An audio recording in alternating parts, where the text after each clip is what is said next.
ലോകമെമ്പാടുമുള്ള എല്ലാ world to world television പ്രേക്ഷകർക്കും വചനപ്രഭയുടെ പുതിയ എപ്പിസോഡിലേക്ക് സ്വാഗതം. പ്രാർത്ഥനയോടുകൂടി ഇന്നത്തെ വചന ശുശ്രൂഷ ആരംഭിക്കും. സ്നേഹനിധിയായ ഞങ്ങളുടെ വാഴ്ത്തപ്പെട്ട സ്വർഗീയ പിതാവാം ദൈവമേ, അവിടുത്തെ പൊന്നുപാദപടത്തിലേക്ക് അടിയങ്ങൾ അടുത്തു വരുന്നു. പരിശുദ്ധാത്മാവെ, അവിടുന്ന് ഞങ്ങളോട് സംസാരിക്കണമേ എന്ന് പ്രാർത്ഥിക്കുന്നു. അവിടുത്തെ ജീവൻ്റെ വചനങ്ങൾ വേണ്ട പ്രകാരം ഗ്രഹിപ്പാൻ തക്കവണ്ണം അവിടുന്ന് അടിയങ്ങളെ ഓരോ മക്കളെയും അവിടുന്ന് സഹായിക്കണമേ എന്ന് പ്രാർത്ഥിക്കുന്നു. ബലഹീനാടിയനെയും അവിടുത്തെ തിരുസന്നിധിയിൽ താഴ്ത്തി സമർപ്പിക്കുന്നു. പരിശുദ്ധാത്മാവെ, അവിടുന്ന് അടിയനോട് കൂടെ ഇരിക്കണമേ എന്ന് പ്രാർത്ഥിക്കുന്നു. അവിടുത്തെ തിരുവചനം പ്രാഗൽഭ്യത്തോടെ സംസാരിപ്പാൻ തക്കവണ്ണം അവിടുന്ന് അടിയനെ സഹായിക്കുകയും ശക്തീകരിക്കുകയും ചെയ്യണമെന്ന് പ്രാർത്ഥിക്കുന്നു. അങ്ങയുടെ നാമം മാത്രം അതിലൂടെ മഹത്വപ്പെടണമെന്ന് യേശുവിൻ്റെ നാമത്തിൽ അപേക്ഷിക്കുന്നു. കൃപയോടെ കേൾക്കണമേ.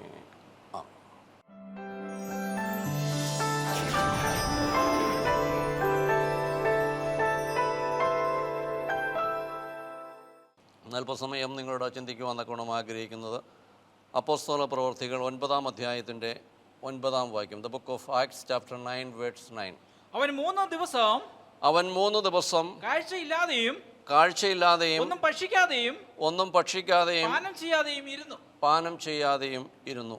ത്രിയേക ദൈവത്തിൻ്റെ വലിയ തിരുനാമത്തിന് മഹത്വം ഉണ്ടായിരിക്കട്ടെ. കർത്താവിനാൽ അനുഗ്രഹിക്കപ്പെട്ട സഹോദരി സഹോദരങ്ങളെ, സർവശക്തനായ ദൈവത്തിൻ്റെ അടുക്കൽ അനുഗ്രഹങ്ങൾക്ക് വേണ്ടി കടന്നു വരുന്നവർ അനേകരാണ്.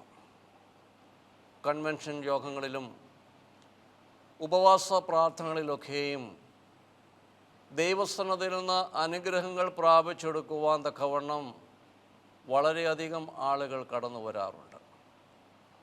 എന്നാൽ ദൈവസന്നദ്ധയിലേക്ക് കടന്നു വരുമ്പോൾ ഒരു മനുഷ്യൻ്റെ ജീവിതത്തിൽ കടന്നു വരുന്ന മാറ്റമാണ്, അല്ലെങ്കിൽ അവൻ്റെ ഹൃദയത്തിന് രൂപാന്തരമുണ്ടാകുമ്പോഴാണ് സർവശക്തനായ ദൈവത്തിൻ്റെ അടുക്കൽ നിന്ന് അനുഗ്രഹം പിടിച്ചു പറ്റുവാൻ തക്കവണ്ണം നമുക്ക് കഴിയുന്നത്.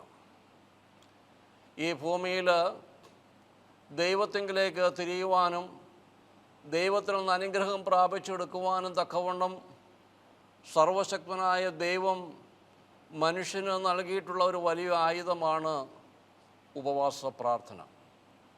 അതുകൊണ്ടാണ് യോവേൽ പ്രവചനത്തിൽ സർവശക്തനായ ദൈവം 3 പ്രാവശ്യം തൻ്റെ ജനത്തിനോട് പറയുന്നുണ്ട്, ഒരു ഉപവാസം പ്രഖ്യാപിപ്പിനെന്ന് പറയുന്നുണ്ട്. 1-ാം അധ്യായത്തിൻ്റെ 12-ാം വാക്യം നമുക്ക് കാണുവാൻ തക്കവണ്ണം കഴിയും. ഒരു ഉപവാസം പ്രഖ്യാപിക്കുവിൻ, സഭായോഗം വിളിക്കുവിൻ, മൂപ്പന്മാരെയും ദേശത്തിലെ സകല നിവാസികളെയും നിങ്ങളുടെ ദൈവമായ യഹോവയുടെ ആലയത്തിൽ കൂട്ടിവരുത്തുവിൻ, യഹോവയോട് നിലവിളിക്കുവിൻ. സർവശക്തനായ ദൈവത്തിൽ നിന്ന് അനുഗ്രഹം പ്രാപിച്ചെടുക്കുവാൻ തക്കവണ്ണം സർവശക്തനായ ദൈവം 3 പ്രാവശ്യം അവിടെ ആഹ്വാനം ചെയ്യുകയാണ്. നിങ്ങൾ ഒരു ഉപവാസം പ്രഖ്യാപിപ്പീൻ എന്ന് 3 പ്രാവശ്യം ആ കൊച്ചു പുസ്തകത്തിലൂടെ ദൈവം അരുളി ചെയ്യുകയാണ്. ഉപവാസത്തിൻ്റെതായ പ്രത്യേകതയും അതിൻ്റെ ശക്തിയെയും വെളിപ്പെടുത്തുന്നതാണ് ഇവിടെ. തുള്ളനും പച്ചപ്പുഴും വെട്ടുക്കിളിയും നശിപ്പിച്ച കാലങ്ങൾക്ക് പകരം തരാമെന്ന് ദൈവം വാഗ്ദത്തം ചെയ്യുമ്പോൾ ദൈവത്തിൽ നിന്ന് അനുഗ്രഹങ്ങൾ പിടിച്ചു പറ്റുവാൻ തക്കവണ്ണം, ദൈവം മനുഷ്യനോട് കരുണ ചൊരിയുവാൻ തക്കവണ്ണം, ദൈവത്തിൽ നിന്ന് കൃപകൾ പ്രാപിച്ചെടുക്കുവാൻ തക്കവണ്ണമാണ് ഒരു ഉപവാസം പ്രഖ്യാപിപ്പാൻ തക്കവണ്ണം ദൈവം പറയുന്നത്.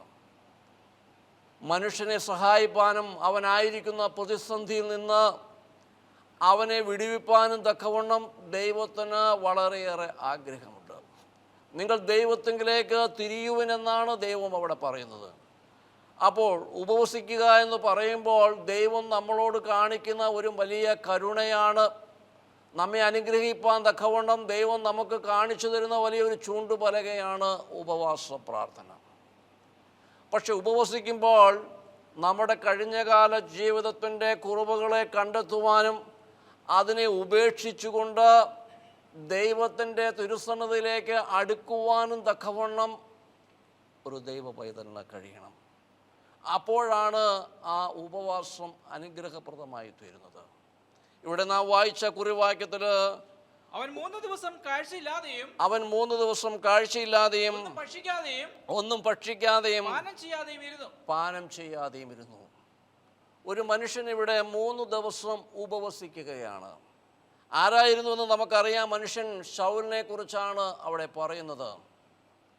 ഇവിടെ ആ മനുഷ്യൻ ഉപവസിക്കുന്നതിന് മുമ്പ് ആ മനുഷ്യൻ്റേതായ സ്വഭാവത്തിൻ്റെ പ്രത്യേകതകൾ അല്ലെങ്കിൽ അവൻ്റെ പ്രവൃത്തികളെ കുറിച്ച് പറയുന്നുണ്ട്. അപ്പോസ്തല പ്രവൃത്തികൾ 8-ാം അധ്യായത്തിൻ്റെ 3-ാം വാക്യത്തിൽ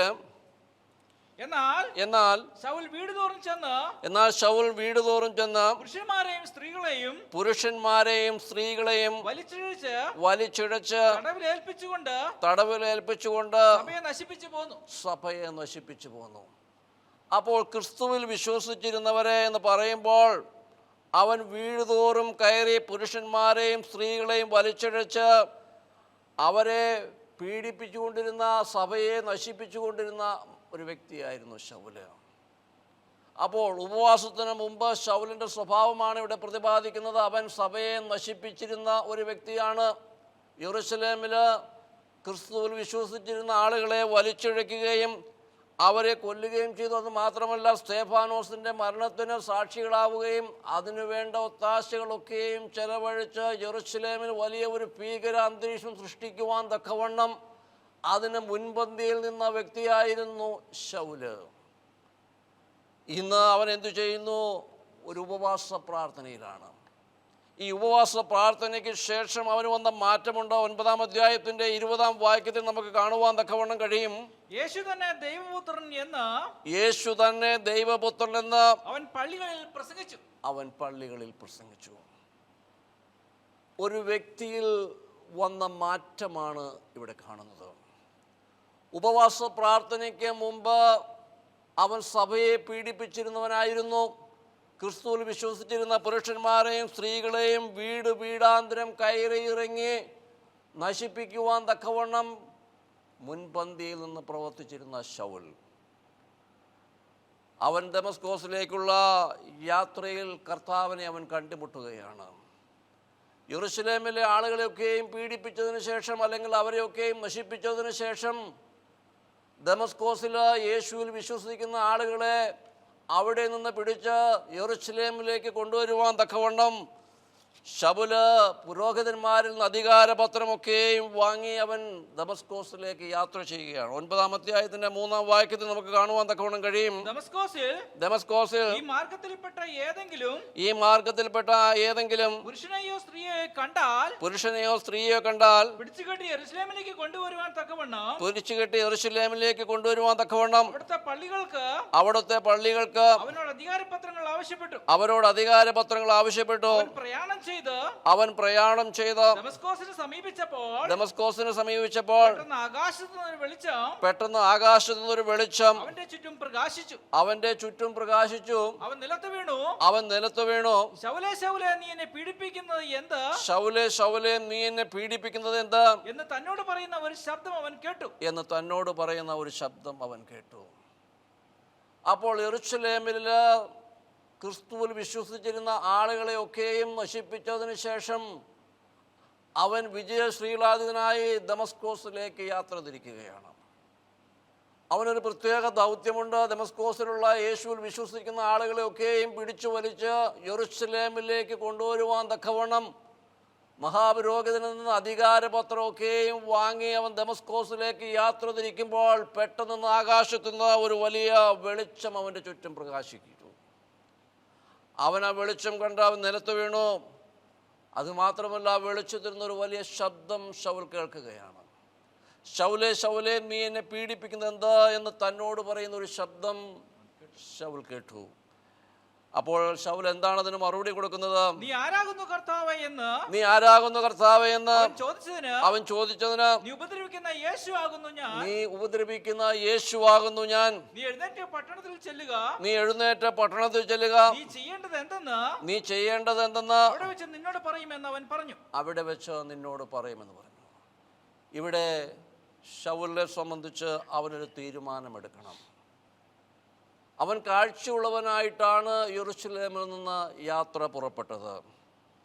എന്നാൽ ഇന്ന് അവനെ സംബന്ധിച്ച് അവൻ്റെ കാഴ്ച നഷ്ടപ്പെട്ടിരിക്കുകയാണ്. യെരൂശലേമിലേക്ക് അവൻ യാത്ര തിരിക്കുമ്പോൾ വലിയ ഒരു വെളിച്ചം അവൻ കണ്ടു. ആ വെളിച്ചത്തിൽ നിന്ന് ശൗലേ ശൗലേ നീ എന്നെ പീഡിപ്പിക്കുന്നത് എന്നുള്ള ശബ്ദം അവൻ കേട്ടു. നീ ആരാകുന്നു കർത്താവേ എന്നവൻ ചോദിച്ചതിന് നീ ഉപദ്രവിക്കുന്ന യേശുവാകുന്നു എന്നവൻ പറഞ്ഞു.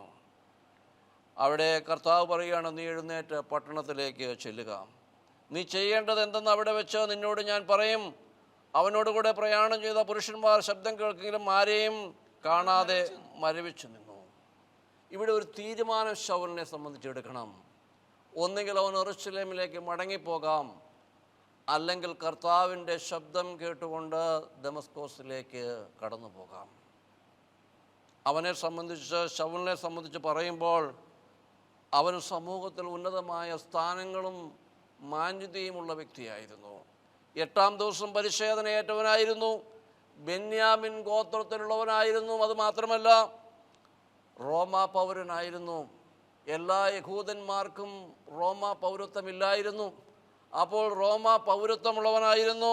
ഗമാലിയേലിൻ്റെ പാദപീഠത്വെങ്കിലിരുന്ന് പഠിച്ചവനായിരുന്നു ശൗല്. അപ്പോൾ ഉന്നതമായ വിദ്യാഭ്യാസം ശൗലിനുണ്ടായിരുന്നു.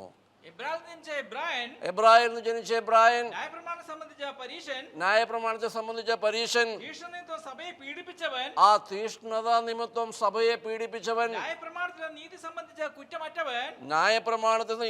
കുറ്റമറ്റവൻ. അങ്ങനെ എല്ലാം കൊണ്ടും സമൂഹത്തിൽ ഉന്നതമായ സ്ഥാനം കൈവരിക്കുന്നവനായിരുന്നു ശൗൽ. ഇവിടെ അവൻ്റെ കാഴ്ച നഷ്ടപ്പെട്ടിരിക്കുന്നു. അവൻ ഒന്നുകിൽ യെരൂശലേമിലേക്ക് മടങ്ങിപ്പോവുകയാണെങ്കിൽ അവന് ഈ ലോകത്തിൻ്റെതായ എല്ലാ സ്ഥാനമാനങ്ങളും മഹിമകളും ഒക്കെയും അവന് ലഭിക്കും.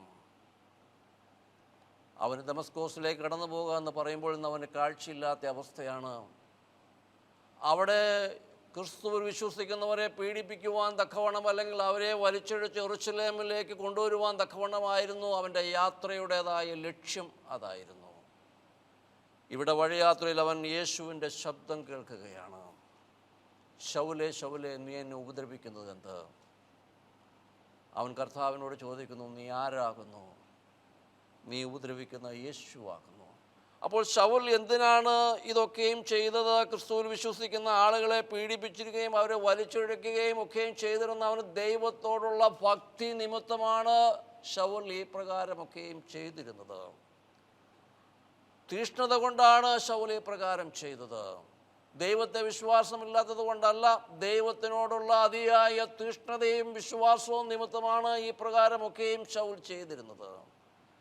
ഇവിടെ അവൻ യേശുവിന്റെ ശബ്ദം കേട്ടു. അവന് 8-ാം വാക്യം കാണുവാൻ തക്കവണ്ണം കഴിയും. ആ ശൗൽ നിലത്തുനിന്ന് എഴുന്നേറ്റു. അവന്റെ കണ്ണുകൾ തുറന്നപ്പോൾ അവനൊന്നും കാണുവാൻ കഴിഞ്ഞില്ല. അവൻ അവനെ കൈക്ക് പിടിച്ച് ദമസ്കോസിലേക്ക് കൂട്ടിക്കൊണ്ടുപോയി. ഇവിടെ ശൗൽ ഒരു തീരുമാനമെടുക്കുകയാണ്.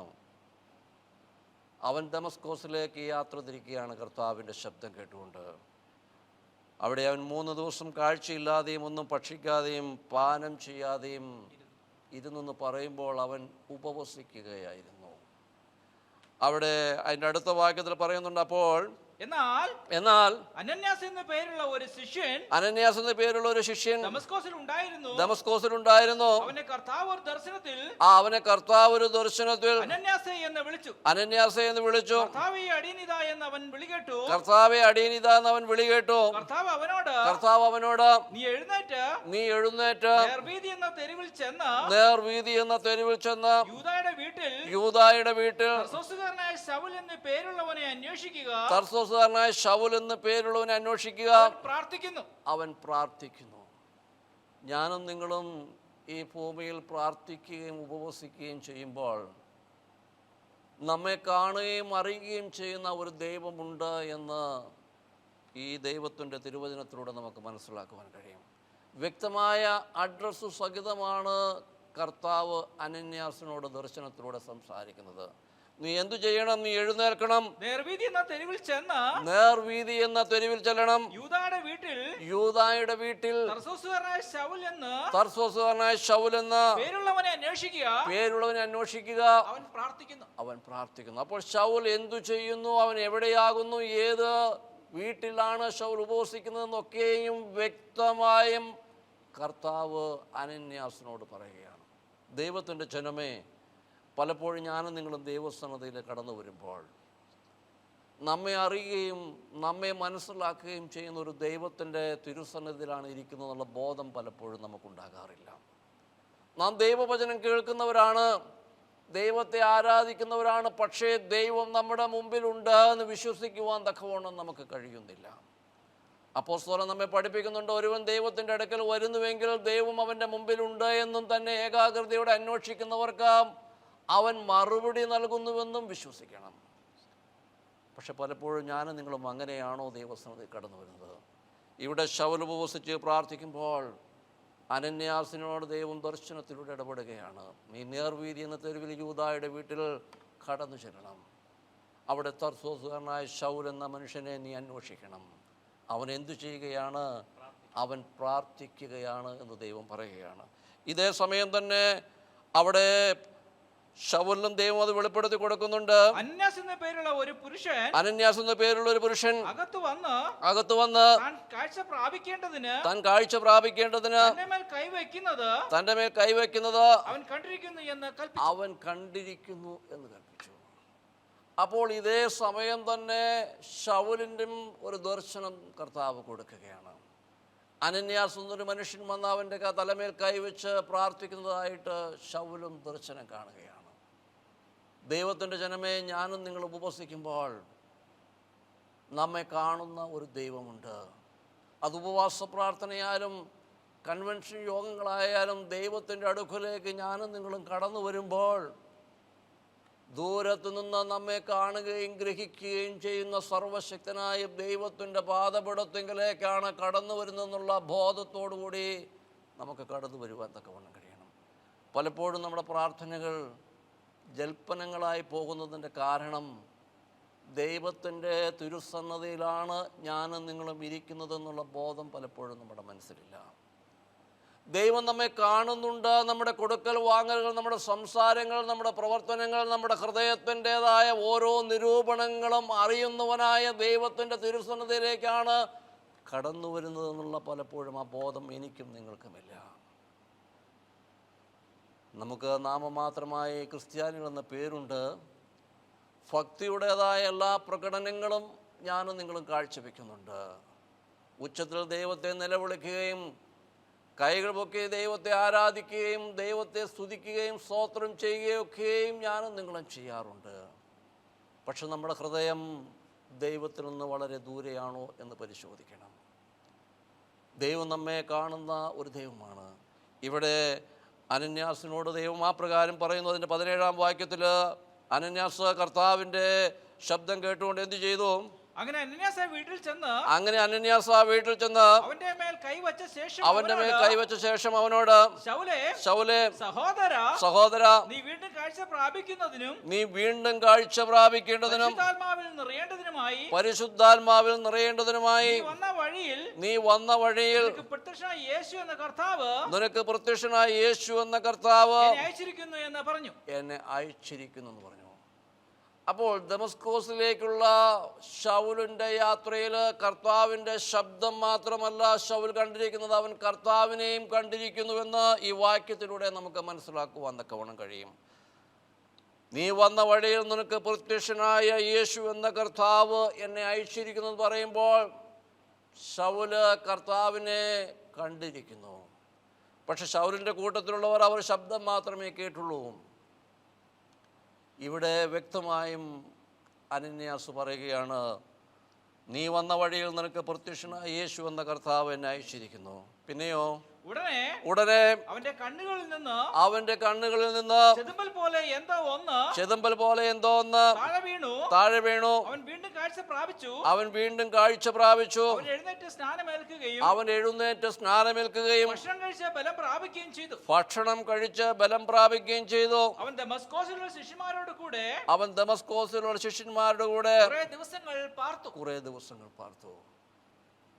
ഇവിടെ ഉപവാസത്തിനു ശേഷം പരിശുദ്ധാത്മാവിൻ്റെ ശക്തി പ്രാപിച്ച ശേഷം ശൗലിന് കാഴ്ച ലഭിക്കുകയാണ്. അവന് കാഴ്ച ലഭിക്കുക എന്ന് പറയുമ്പോൾ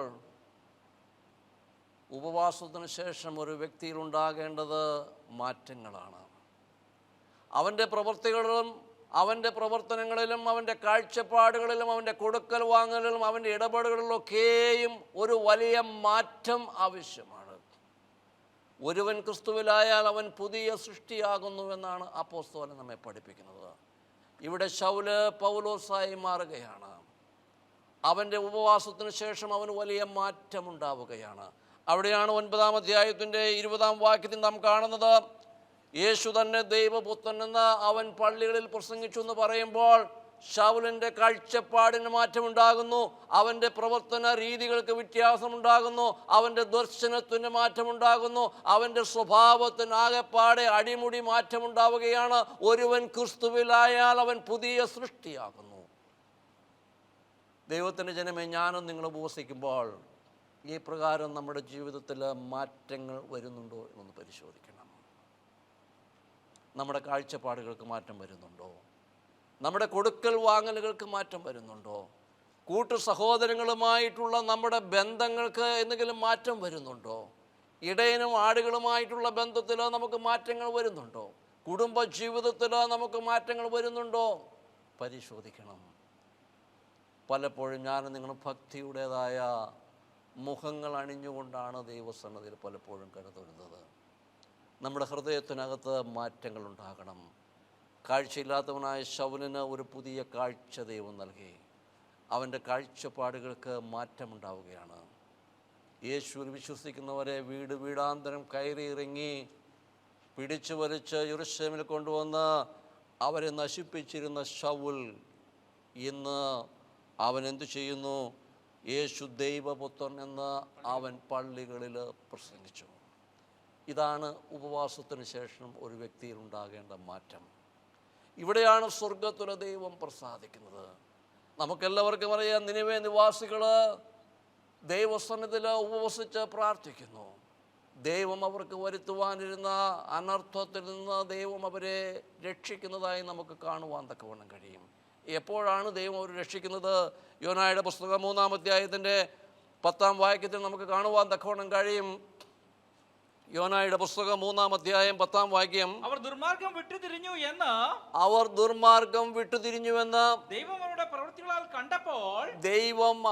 പ്രവൃത്തികളാൽ കണ്ടപ്പോൾ ഞാൻ അവർക്ക് വരുത്തുമെന്ന് അരുളി ചെയ്തിരുന്ന അനർത്ഥത്തിൽ നിന്ന് ദൈവം മനസ്സു തിരിച്ചു, അവനത് വരുത്തിയതുമില്ല.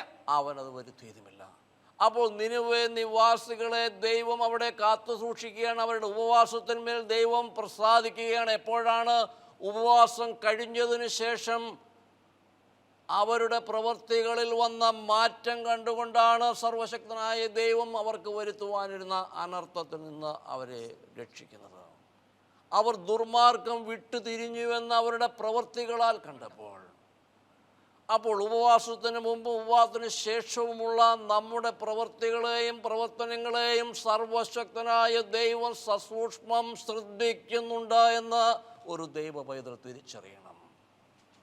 മനുഷ്യരെ പലപ്പോഴും നമുക്ക് കബളിപ്പിക്കുവാൻ തക്കവണ്ണം കഴിയും. ദൈവം സർവശക്തനും സർവജ്ഞാനിയുമായ ദൈവമാണ്. അവൻ ഓരോരുത്തരുടെയും ഹൃദയത്തിൻ്റെ നിരൂപണങ്ങൾ ദൂരത്ത് നിന്ന് ഗ്രഹിക്കുന്നവനായ ദൈവമാണ് നമ്മുടെ ദൈവം. ഇവിടെ നിനിവേ നിവാസികൾ ദുർമാർഗം വിട്ടുതിരിഞ്ഞുവെന്ന് അവരുടെ പ്രവൃത്തികളാൽ കണ്ടപ്പോൾ അവർക്ക് വരുത്തുവാനിരുന്ന അനർത്ഥത്തിൽ നിന്ന് ദൈവം മനസ്സ് തിരിച്ചു. ഇവിടെ ക്രിസ്തീയ സഭയെ പീഡിപ്പിച്ചിരുന്ന ശൗൽ ഉപവാസത്തിന് ശേഷം യേശു ക്രിസ്തു ദൈവപുത്രൻ എന്ന പള്ളികളിൽ അവൻ പ്രസംഗിച്ചു. അവൻ്റെ ജീവിതത്തിൽ വലിയ മാറ്റമുണ്ടാവുകയാണ്. അവൻ്റെ പ്രവർത്തന രീതികൾക്ക് മാറ്റമുണ്ടാവുകയാണ്. ദൈവത്തോടുള്ള ഭക്തി നിമിത്തമാണ് അവൻ ക്രിസ്തുവിൽ വിശ്വസിച്ചിരുന്നവരെ പീഡിപ്പിക്കുകയും അവരെ നശിപ്പിക്കുകയും ചെയ്തിരുന്നത്. എന്നാൽ ഇന്ന് ശൗലിൻ്റെ കാഴ്ചപ്പാടിന് മാറ്റം വരികയാണ്. അവൻ്റെ പ്രവർത്തനങ്ങൾക്ക് മാറ്റം വരികയാണ്. യേശു ക്രിസ്തു ദൈവപുത്രൻ എന്നവൻ തിരിച്ചറിഞ്ഞ ആ നിമിഷം മുതൽ യേശുവിന് വേണ്ടി അവൻ തീഷ്ണതയോടുകൂടി പ്രവർത്തിക്കുകയാണ്. ദേവാലയങ്ങളിൽ അവൻ യേശു ദൈവപുത്രൻ എന്ന് പ്രസംഗിച്ചു. അവിടെ അടുത്ത വാക്യം പറയുന്നു, കേട്ടവരെല്ലാം വിസ്മയിച്ചു. യെരൂശലേമിൽ ഈ നാമം വിളിച്ചപേക്ഷിക്കുന്നവർക്ക് നാശം ചെയ്തവൻ ഇവനല്ലയോ? ഇവിടെയും അവരെ പിടിച്ചുകെട്ടി മഹാപുരോഹിതന്മാരുടെ അടുക്കൽ കൊണ്ടുപോകുവാനല്ലയോ ഇവൻ വന്നത് എന്ന് പറഞ്ഞു. ഇവനൊരു വലിയ ദൗത്യവുമായിട്ടാണ് ദമസ്കോസിലേക്ക് വന്നത്. യേശുവിൽ വിശ്വസിക്കുന്നവരെ പിടിച്ചുകെട്ടി യെരൂശലേമിലേക്ക് കൊണ്ടുപോകാൻ വന്നവനായ ശൗൽ ഇന്ന് ഒരു ഉപവാസത്തിന് ശേഷം യേശുവിനെ കണ്ടെത്തി ആ നിമിഷം മുതൽ അവൻ്റെ കാഴ്ചപ്പാടുകൾക്ക് മാറ്റം വരികയാണ്. യേശു ദൈവപുത്രൻ എന്ന് അവൻ വിശ്വസിച്ചു. അവൻ പള്ളികളിൽ പ്രസംഗിക്കുകയാണ്. കേട്ടവരൊക്കെയും വിസ്മയിച്ചു. എന്തുകൊണ്ട്? ശൗലിൻ്റെ പ്രവർത്തനങ്ങൾക്ക് വന്ന മാറ്റം, അവൻ്റെ കാഴ്ചപ്പാടുകൾക്ക് വന്ന മാറ്റം, അവൻ്റെ ദർശനത്തിന് വന്ന മാറ്റം, അവൻ്റെ പ്രസംഗങ്ങളിൽ വന്ന മാറ്റം, അവൻ്റെ ഇടപാടുകളിൽ വന്ന മാറ്റം. ദൈവത്തിൻ്റെ പൈതലെ, ഞാൻ എൻ്റെ വാക്കുകൾ ചുരുക്കുകയാണ്. ഞാനും നിങ്ങളും ദൈവസ്ഥാനത്തിൽ കടന്നു വന്ന ദൈവവചനം കേൾക്കുകയും ഉപവസിക്കുകയും ചെയ്യുമ്പോൾ നമ്മുടെ ജീവിതത്തിന് മാറ്റങ്ങൾ ഉണ്ടാകണം. നമ്മുടെ പ്രവർത്തനങ്ങൾക്ക് മാറ്റങ്ങൾ ഉണ്ടാകണം. നമ്മുടെ കാഴ്ചപ്പാടുകൾക്ക് മാറ്റമുണ്ടാകണം. നമ്മുടെ കൂട്ടു സഹോദരങ്ങളുമായിട്ടുള്ള ബന്ധത്തിന് മാറ്റമുണ്ടാകണം. നമ്മുടെ ഇടയന്മാരുമായിട്ടുള്ള ബന്ധത്തിന് മാറ്റമുണ്ടാകണം. നമ്മുടെ ആളുകളുമായിട്ടുള്ള നമ്മുടെ ബന്ധത്തിന് മാറ്റമുണ്ടാകണം. നമ്മുടെ സ്വഭാവത്തിന് അടിമുടി ഒരു മാറ്റമുണ്ടാകണം. അപ്പോഴാണ് സർവശക്തനായ ദൈവത്തിൽ നിന്ന് അനുഗ്രഹം പിടിച്ചു പറ്റുവാൻ തക്കവണ്ണം നമുക്ക് കഴിയുന്നത്. ആ പ്രകാരം ദൈവിക അനുഗ്രഹങ്ങൾ പിടിച്ചുപറ്റ് ഉപവാസത്തിലൂടെ കർത്താവിൽ നിന്ന് അനുഗ്രഹങ്ങൾ പിടിച്ചു പറ്റുവാൻ തക്കവണ്ണം ദൈവം നമ്മെ ഓരോരുത്തരെയും സഹായിക്കട്ടെ എന്ന് പ്രാർത്ഥിച്ചുകൊണ്ട് ഞാൻ എൻ്റെ വാക്കുകൾ ചുരുക്കുന്നു. നമുക്കൊരു നിമിഷം പ്രാർത്ഥിക്കാം. സ്നേഹനിധിയായ ഞങ്ങളുടെ വാഴ്ത്തപ്പെട്ട സ്വർഗീയ പിതാവാം ദൈവമേ, അവിടുത്തെ തിരുവചനത്തിലൂടെ ഞങ്ങളോട് കൃത്യമായി സംസാരിച്ച എല്ലാ കരുണകൾക്കായിട്ട് സ്തോത്രം ചെയ്യുന്നു കർത്താവേ. ശൗലിൻ്റെ ജീവിതത്തിൽ ഉപവാസ പ്രാർത്ഥനയ്ക്ക് ശേഷം വന്ന മാറ്റത്തെക്കുറിച്ച് കർത്താവെ അവിടുത്തെ തിരുവചനത്തിലൂടെ ഈ രാത്രി ഞങ്ങളോട് സംസാരിച്ചുവല്ലോ കർത്താവെ. ഈ രാത്രി അവിടുത്തെ തിരുസന്നിധിയിൽ കടന്നു വന്ന ജനത്തെ ഓർക്കണമേ എന്ന് പ്രാർത്ഥിക്കുന്നു ദൈവമേ. ഞങ്ങളുടെ ജീവിതത്തിലെ മാറ്റങ്ങൾ ഉണ്ടാകുവാൻ തക്കവണ്ണം കർത്താവെ, ഞങ്ങളുടെ ഹൃദയത്തിന് വാസ്തവമായും ദൈവമേ മാനസാന്തരം ഉണ്ടാകുവാൻ തക്കവണ്ണം ഈ രാത്രി വചനം കേട്ട ഓരോ മക്കളെയും ഇവിടുന്ന് സഹായിക്കണമേ എന്ന് പ്രാർത്ഥിക്കുന്നു. യേശുവിൽ വിശ്വസിപ്പാൻ തക്കവണ്ണം, യേശു ദൈവപുത്രനെന്ന് വിശ്വസിച്ചുകൊണ്ട് കർത്താവെ അങ്ങയുടെ നാമമഹത്വത്തിന് വേണ്ടി ചിന്തിക്കുവാനും പ്രവർത്തിക്കുവാനും തക്കവണ്ണം ഈ രാത്രി തീരുമാനമെടുത്തിരിക്കുന്ന ഓരോരുത്തരെയും അവിടുന്ന് അനുഗ്രഹിക്കണമേ എന്ന് പ്രാർത്ഥിക്കുന്നു കർത്താവെ. വചനം കേട്ട ഓരോ മക്കൾക്കും കർത്താവെ അവരുടെ ജീവിതത്തിന് ഇത് ചൈതന്യമായി തീരുവാൻ തക്കവണ്ണം ഹല്ലേലൂയ കർത്താവെ അവിടുന്ന് സഹായിക്കുകയും അങ്ങ് ശക്തീകരിക്കുകയും ചെയ്യണമേ എന്ന് പ്രാർത്ഥിക്കുന്നു. അടിയനെയും അവിടുത്തെ തിരുസന്നിധിയിൽ താഴ്ത്തി സമർപ്പിക്കുന്നു. പരിശുദ്ധാത്മാവെ അവിടുന്ന് അടിയനോട് കൂടെ ഇരുന്ന് വഴി നടത്തുകയും നയിക്കുകയും ചെയ്യണമെന്ന് യേശുവിൻ്റെ നാമത്തിൽ അപേക്ഷിക്കുന്നു. കൃപയോടെ കേൾക്കണമേ.